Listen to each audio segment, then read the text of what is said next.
Okay, well, I guess we'll begin our class today. We left off talking about the second coming of Christ. And to finish this off about talking about him, uh, there's no better thing to cover than Matthew chapter 24.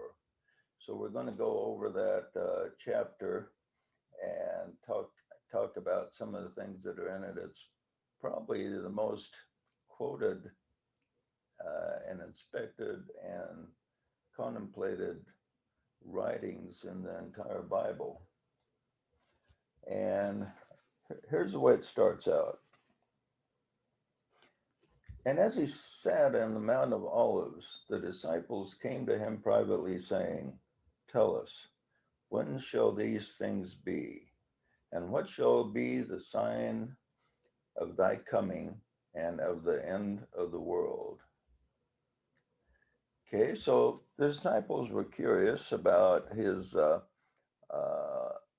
coming and of the end. But um, it's important that we look at the original Greek. It gives us a better indication of what they were saying.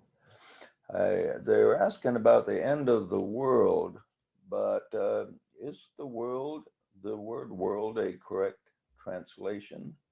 I think Curtis knows the answer to that. What do you think they were really asking there, Curtis? Is he there with us?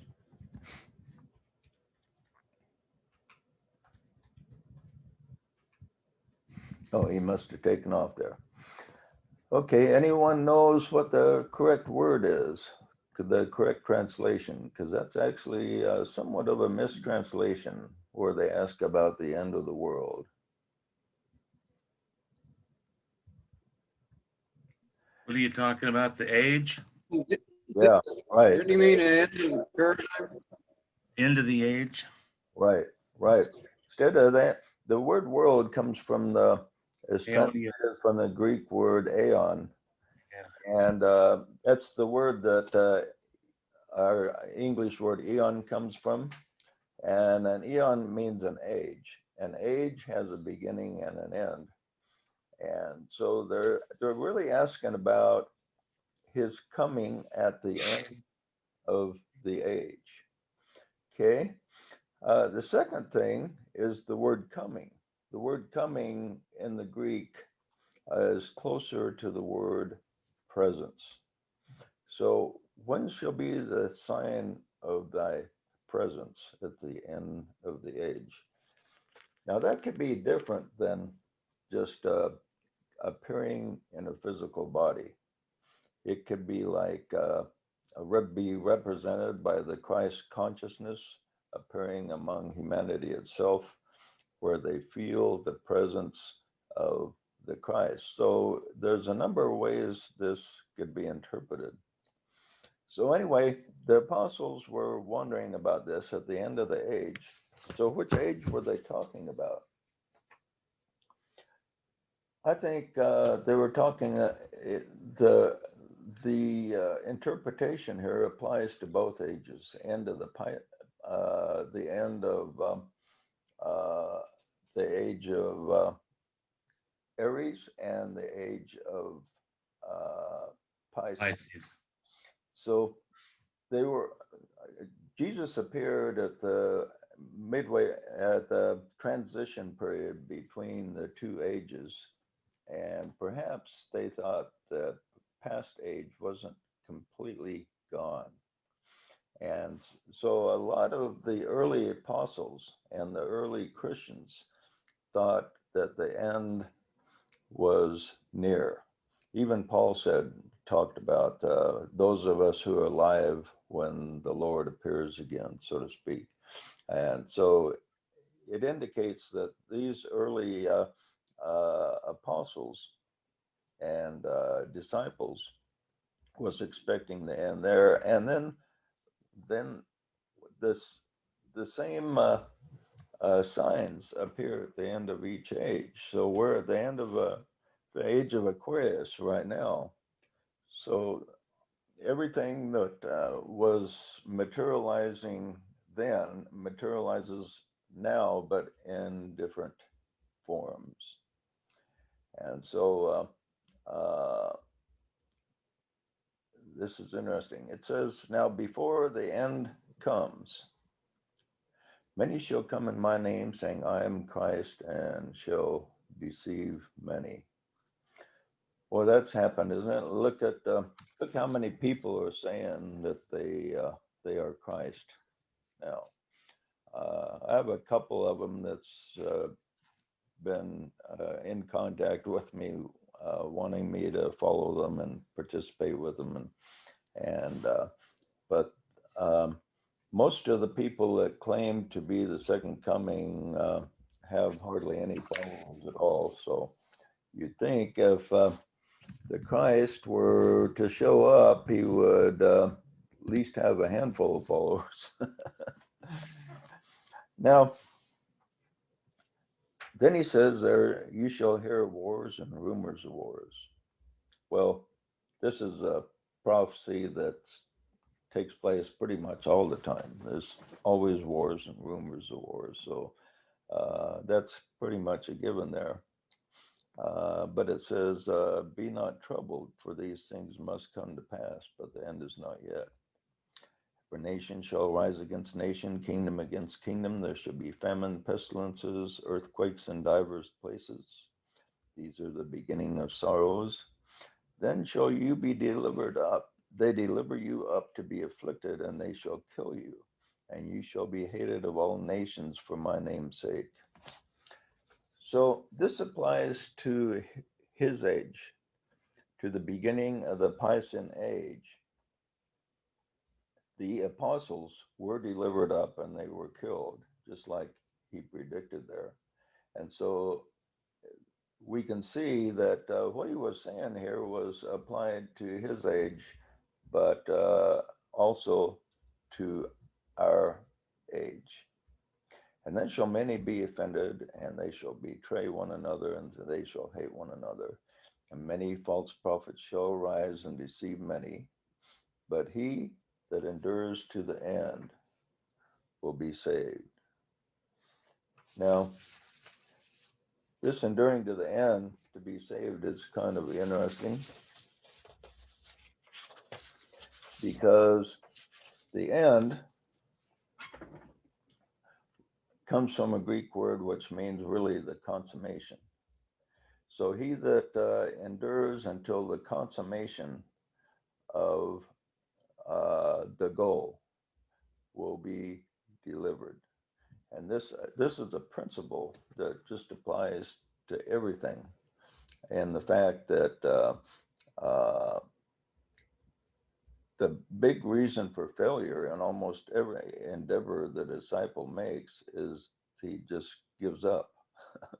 So when you have a goal in mind, or a goal that's set by God or by ourselves, we must endure until the consummation of it. And this is where a lot of disciples have problems, because when a goal is set before us, a lot of people do not endure until the consummation. And the same thing with building a molecule. We don't know how long it's going to take to create a successful molecule, but it will happen. And it may be a short time or a long time, but however the time is, the true disciple will continue to persevere until the goal is met. And this is an important quality of disciples. Okay. See where I left off here. What page are you on there, Joe? Okay, I'm on Matthew 24:14 right now. This Are is you in this book? this isn't in the book. Yeah, this is a little bit different. Yeah. All right. And this gospel of the kingdom shall be preached in all the world for a witness unto all nations. and then shall the end or the consummation come. Now, this can be interpreted in a couple of ways. The disciples went out to all the known nations of that time and they preached. And then the end of the age of Aries came, so to speak, and they were fully into the age of Pisces. But then the fulfillment happened on a larger level, so that Christianity has spread throughout the entire world. Almost everybody knows about it, and it's reached a point to where we're at the end of Aquarius, and the In Pisces. I mean, you're right. The end of Pisces, the beginning of Aquarius, and the gospel has been preached to pretty much all the world on quite a bit more intensive and higher level. Maybe not successfully, because people don't love their neighbor as much as they should, but they're thinking more about it than they did 2,000 years ago, at least. So we have made progress through the teachings of Christianity. A lot of people say, well, we haven't made any progress. Well, we made a lot of progress. Um, just think of how much more sensitive we are toward the animal kingdoms. In the Bible, it talks about dogs in a negative light, for instance, uh, because dogs were seen as pests, and hardly anybody had them as actual pets. And so we're much more sensitive to animals, and we take care of animals. We have a lot more pets, and we're a lot more friendly to animals. And we're also more concerned about taking care of our brothers. We have welfare systems that are imperfect, but people are concerned about taking care of those less fortunate than themselves. We have the Red Cross that is active even during wars, and they operate on both sides of the conflict. Back in the time of Jesus, when one country went to war with another, they didn't think of anything like that. They weren't concerned about uh, the pain and suffering on the other side whatsoever. So we have made some progress. We're more sensitive about the sufferings of our fellow men and women. Then it says, when ye therefore shall see the abomination of desolation spoken of Daniel the prophet stand in the holy place, whosoever readeth, let him understand. Then let them which in Judea flee into the mountains. Let him which is on the housetop come not down and take anything out of his house. Neither let him which is in the field return back to his clothes. And woe be unto them that are with child and give suck in those days. But pray that your flight not be in winter, neither on the Sabbath day. For then shall great tribulation come, such as not since the beginning of the world to this time, nor ever shall be. Now this happened in particular to the Jews, and he was speaking uh, to the Jewish people at this time. And this happened at the beginning of the Piscean Age, when the temple was destroyed. And when the Jews were, I believe it was Titus, made war against them, this prophecy was pretty much fulfilled, that they had to flee. And the Christians were aware of this prophecy, and they were able to escape, a lot of them. But the hardcore Jews that didn't believe in Christ, they suffered tremendously when the temple was attacked and destroyed and raided. Now, this again, we had a repeat of the abomination of desolation. The abomination which created desolation was the Roman Romans attacking the Jews in the time after the time of Christ. This time, what was the abomination that created desolation, that created great tribulation for the Jews in this age? World War II. Right. And the abomination was Hitler, and he created desolation. And they're told that when they see this abomination which creates desolation, to flee. Now, some Jews did flee, like Einstein kind of smelled the coffee there, and he managed to escape, and a number of them did. But those who didn't suffered great tribulation, such as was not since the beginning of the world, pretty much. And yeah, 6 million Jews were destroyed. And it says, except those days should be shortened, there would be no flesh saved. And except the the days be shortened of the tribulation of the Jews during World War II, they would have all been destroyed. Hitler wouldn't have let one of them lived if he would have won the war. And so this prophecy was completely fulfilled. And DK tells us that in the midpoint of the war, that the cry of humanity was so strong that it reached higher lives even beyond our solar system. And we had help from outside of our solar system from higher lives. They came in and they inspired the minds of the scientists of the Allies to be successful with the atomic bomb. And they darkened the minds of the German scientists so they were not able to create it. But in the midpoint of the war, the German scientists were ahead of us in developing the atomic bomb, but they got distracted. And Hitler just decided to take his attention off of that and concentrate on other types of weapons. And this was not an accident. This was something that was interfered with to change the course of history so that the days would be shortened. And the days were shortened, and the Jewish people were able to survive as a race. But otherwise, this could have been completely fulfilled, that there would be no flesh to be saved. And who knows, it could have applied to the whole world, but it certainly applied to the Jewish race. I got a question. Yeah.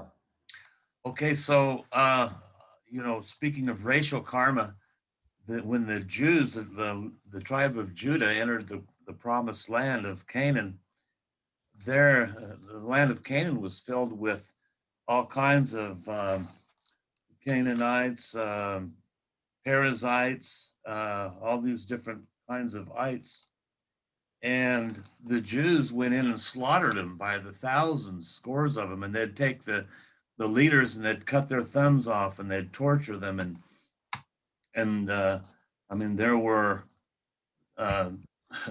untold numbers of people that were killed by the tribe of Judah, which became the Jews.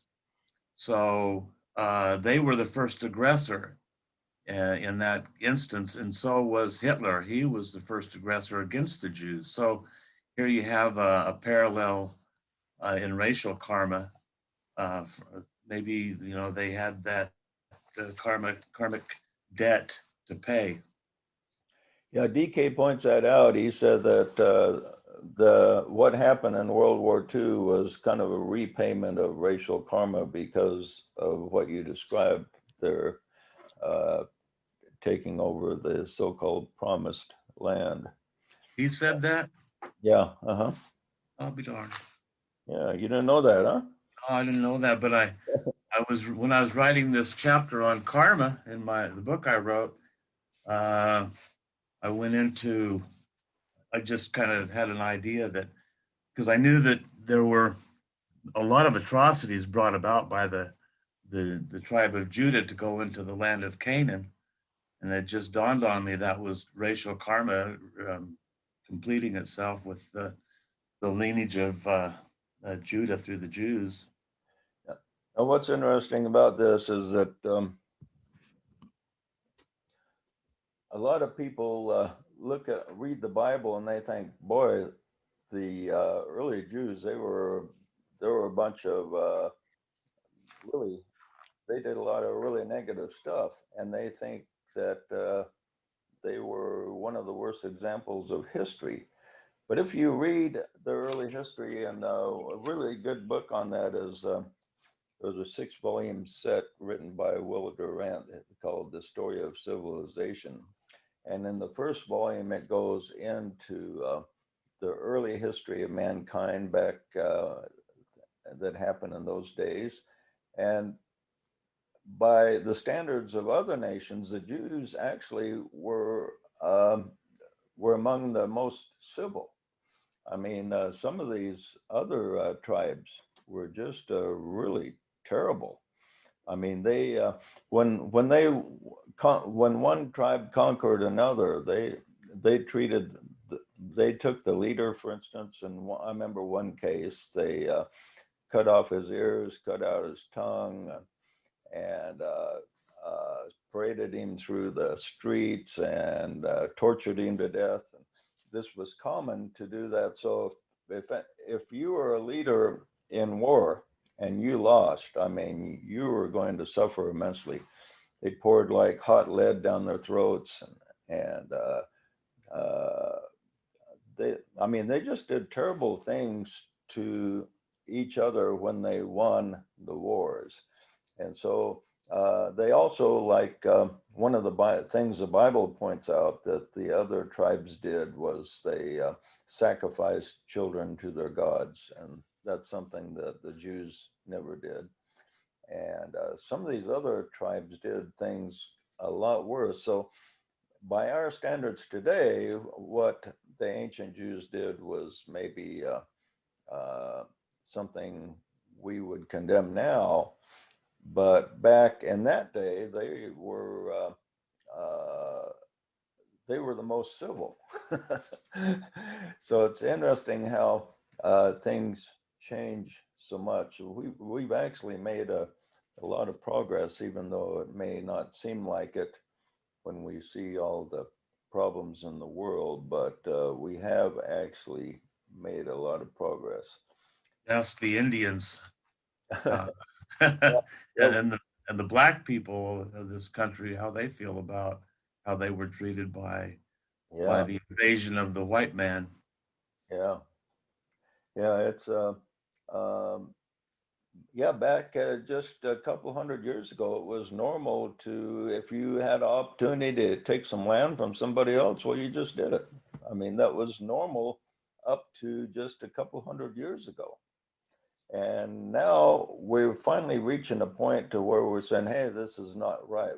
If somebody has a nation, it should not be invaded by another nation just because that other nation is stronger. But until several hundred years ago, if a nation, one nation was stronger than the other, it was just a given that it was going to subdue the weaker nation and raid it and take the best of it. If the conquered nation was lucky, they would just have to pay a substantial tax to the victorious nation. If they were not fortunate, they would just turn into total slaves. And so, uh, fortunately, it turned out to be economically most feasible just to charge them a large tax, and that way they were more easy to govern than just making them total slaves. But back just not very many centuries ago, it was common to have slaves of every race. Every race had was subjugated to slavery, and back in the days of the Roman Empire, for instance, there were there were slaves of every race was common throughout the entire planet, and slowly we were able to undo this great evil. And what really kept it in place was the people that were in control needed slaves to do their mining, to do their menial work, and to operate in such a way that they could enjoy a higher point of civilization. And so the idea that really kept slavery intact was the fact that slaves were needed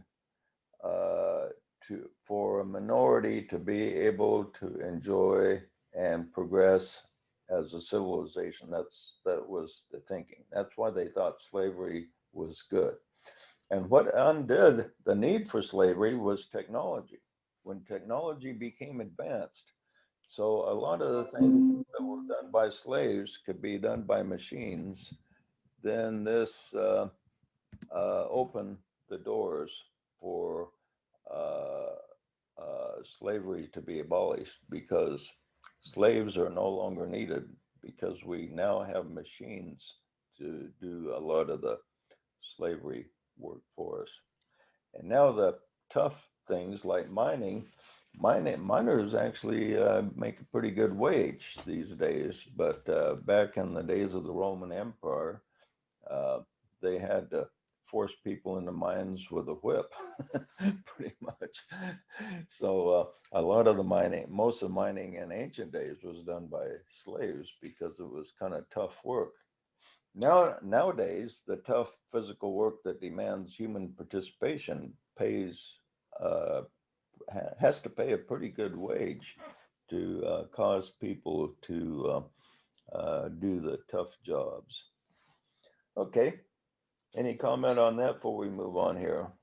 Don't you think that the people in the South before the Civil War, because they had slaves, were becoming lazy? Yeah, Even, they were becoming lazy, and they weren't really interested in the technology that was developing in the North so much. yeah, the North was full of technology, but the South, even their language became slower, more Yeah, they do. southern, They still talk southern, a little slower. southern drawly. Yeah, I mean, it was like they just relied on the shoulders of, might makes right kind of thing, and so I think there had to be a war to bring them together, or there would have been too much of a social division between North and South. Yeah. So war was a good thing in that instance. Yeah, it was, it'd be interesting to see if there was no Abraham Lincoln, how long it would have taken to free the slaves. I think it could have been the 60s, because the 60s was another kind of civil uh, uh, rights period. And it could have been clear until the 1960s before the slaves were free if we hadn't fought the Civil War. Yep.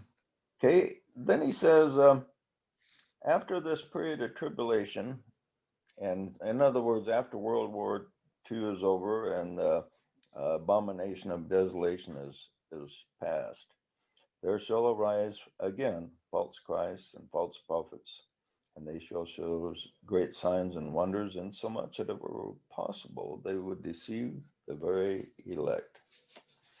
And so, yeah, there's never been a shortage of false prophets, false Christs. And one of the problems with the disciples is there's a lot of different teachings that are out there. Uh, Channel teachings, um, uh, people that are claiming to be avatars or Christ. And the tendency of a lot of disciples is to see the good in them all. Now, all the teachings out there have some things that are true and some things that are not true. And one of the things that the disciple needs to hone into is to increase his power of discernment. Because I know people out there that have fallen in love with teacher A and teacher B, and teacher A disagrees with teacher B on maybe a dozen different things. And if one thing disagrees with another, they both can't be true. If one says 2 and 2 is 5 and another says 2 and 2 is 4, they both cannot be true. Either one is true or both of them are false, but they both cannot be true. It's like the Course in Miracles says, the truth is true and nothing else is true. If the false is ever true, then the truth cannot be true. So that which is false can never be true, and that which is true can never be not true. And so this is an important point. And so, and DK stresses this, that this is an important lesson for the disciple to learn, is to use discernment. Now, no teacher is flawless. And even say you try to find the most perfect teaching anywhere.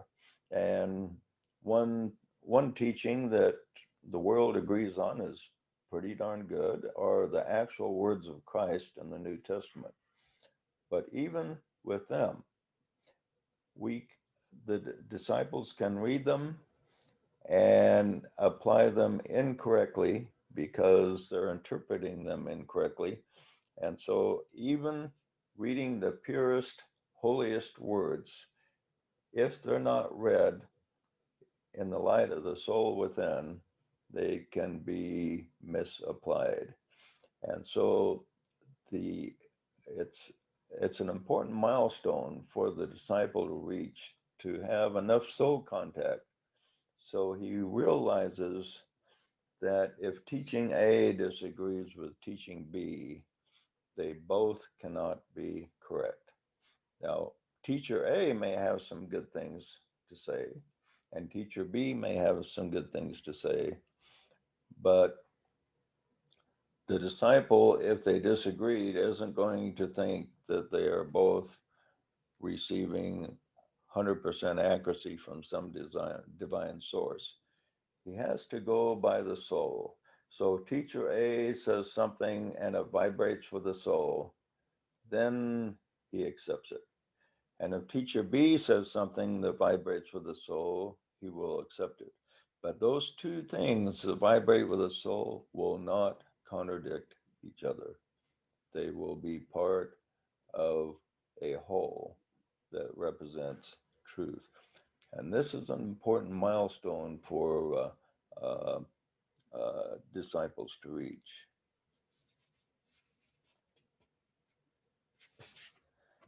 Okay. And he says, if people say that Christ is in the desert, go not forth. If he's in the secret chambers, believe it not. For his lightning cometh out of the east and shineth into the west. Even so shall the coming of the Son of Man be. So this is kind of interesting. Let's examine this this phrase. People interpret this. What's kind of the standard interpretation of this as far as the second coming is concerned? How do regular Christians interpret this? They think that someday they'll be out like just outside or something, and they'll look up in the sky. Everybody will look up in the sky and they'll see Jesus up there with his holy angels.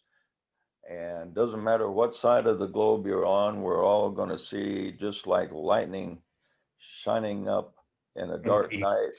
And we'll look up there and we'll see Jesus and the angels descending.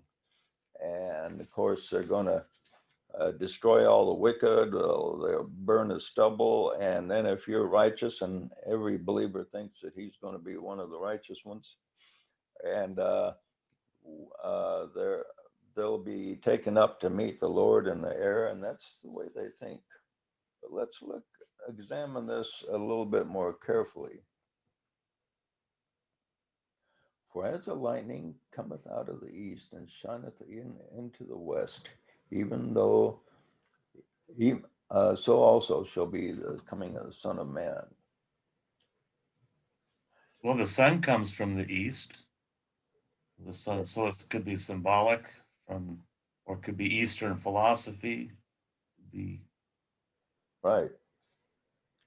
either way. So it's interesting. It says the east, though, not the west, but the east. Why did he say the east? And also the word coming. The word coming comes from the word Greek word periosia, which literally means presence. So first of all, it says, for as the when it speaks of the coming, it speaks of a prediction of the presence of Christ, so to speak. Now, also the word lightning. The word lightning comes from the Greek word strape, and it's not always translated as lightning. It more literally means a bright light, as inferred in Luke, which reads, take heed therefore that the light, this is from the same word, the light which is in thee be not darkness.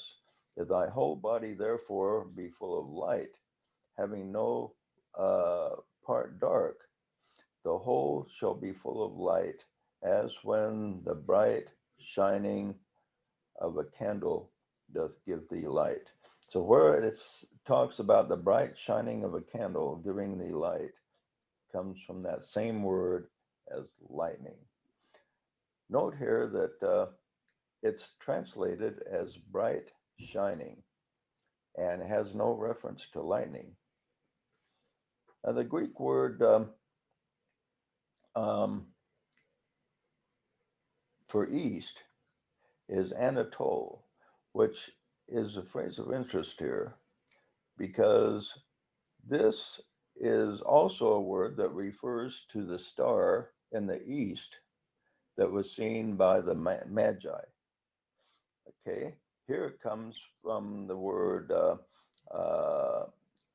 ente Anatole, which the singular Anatole is used in its meaning is more translated than a literal east, but in reference to the star that takes place. And it's very close to the word morning star, or which would be Venus.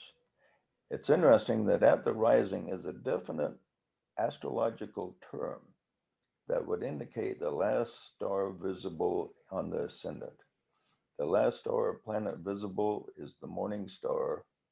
And notice that the Magi called that morning star, they called it his star. Now, why would they call the morning star the star of Christ? Answer is simple.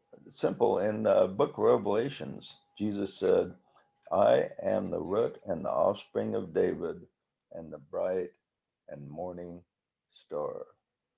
It's also interesting that Luke identifies Jesus using the word Anatole. It says, through the tender mercy of God, whereby the day spring, which comes from the same word, the rising or morning star from on high, hath visited us. So the morning star, or his star, because he is the morning star, he is the light that guides us to the heart of the sun. Now the Greek word for west is dusmi, which literally means sunset, or to go down, or the sink, so to speak. So would that represent the personality and the light of the soul descending from the east to the west, lighting the personality. Could do. So let's take and look at all this and put another possible translation on this.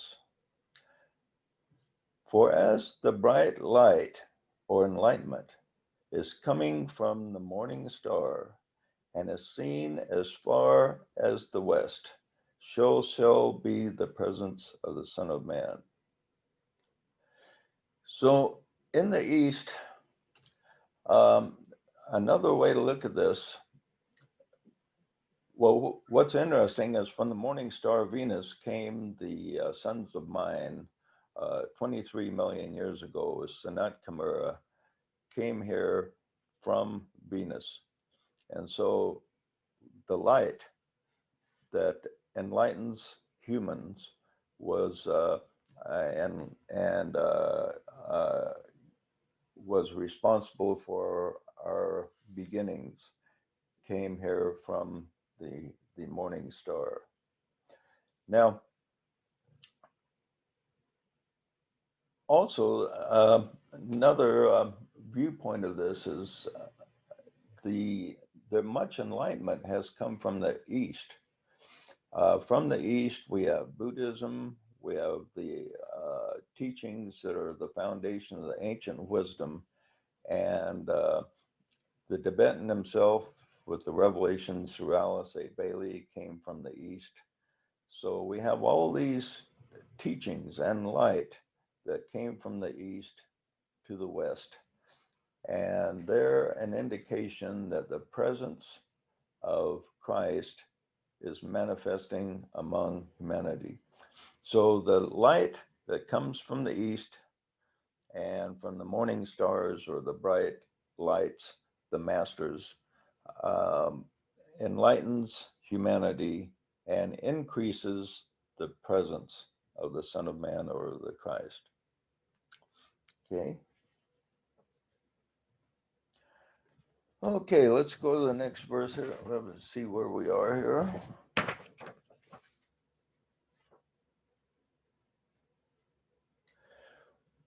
And he makes this curious statement a lot of people don't understand. For whathersoever the carcass is, there will the eagles be gathered together. Anybody got any idea what that means?